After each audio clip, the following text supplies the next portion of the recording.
you've described that on March 2nd, there was a plan for a group suicide. And you had a grenade, and you were prepared to use it with a group of women. And other people were prepared to do, to cause their deaths in various ways. It's been my understanding that members of the Wave Sheaf are committed to giving their all to obey God, even including martyrdom. So I'm not sure, or I would like to hear from you what the relationship of a group suicide is to martyrdom, and according to the Branch Davidian's understanding of God's will. So I don't think that a plan on March 2nd for a group suicide relates to martyrdom. I think that the members of the Message were at Mount Carmel to follow God's will, to be in the place where we believed that God's will was being dictated.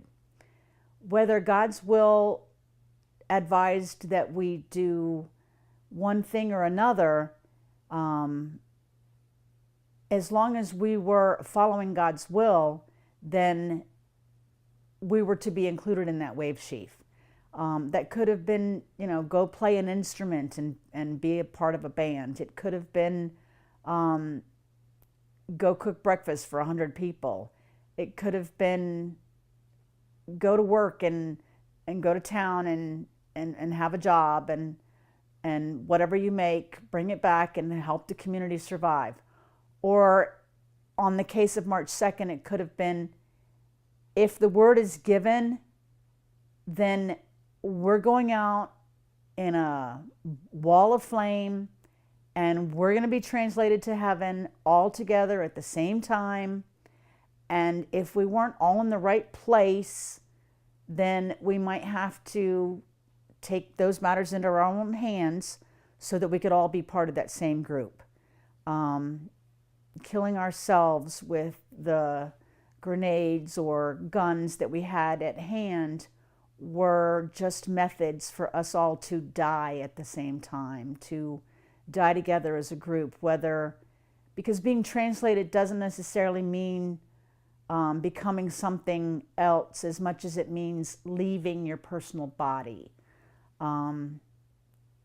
We know we're going to have to shed that skin, that shell that is humanity, and become something else in a way that requires death first, because you can't be something else when you're stuck in this shell, this human shell.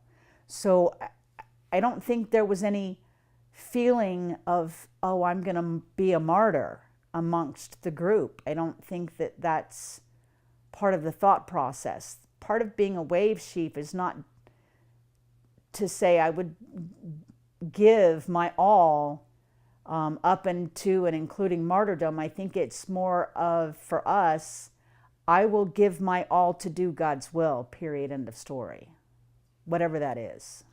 And you learned God's will through David Koresh, what he said. And the only way for us to learn God's will was through David. David was the only one that had a direct line to God. He had conversations with God. We did not. And so on March 2nd, David prayed for a while and then gave out the word that God said to wait. And that's what you all did. You started waiting to see what God had in store for you. Is that correct? So David was the one with the direct line to God. So if we wanted to know what God's will was, we'd ask David, what does God want of us? And like I said, it could be, cook breakfast for 100 people. It could be come play an instrument in a band. It could be sit for 12 hours through a Bible study and look how the books all make sense together.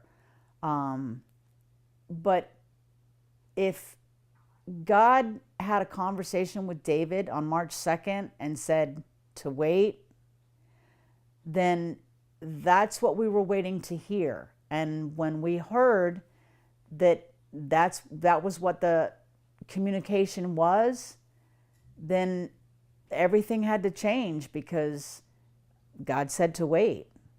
So we were in waiting mode. I mean, it's so hard to communicate to other people who don't understand that when you give your all to God, if you believe that it's the frog on the ledge that's having that direct communication with God, and that frog ribbited out the words jump, you would jump. I mean, it sounds weird, but I mean, it's the basis of all Christianity. It really is, because every single person who believes in a higher power believes that that higher power wants them to do something, wants them to be something, wants them to act a certain way. All of that really comes into play, and all we really did with that was take it as many steps further as we could to actually give of ourselves enough to say that God's will be done, not mine. I don't have any say in what's going to happen to my life. It's God's will, not mine. And that's the hardest thing for humans to give up.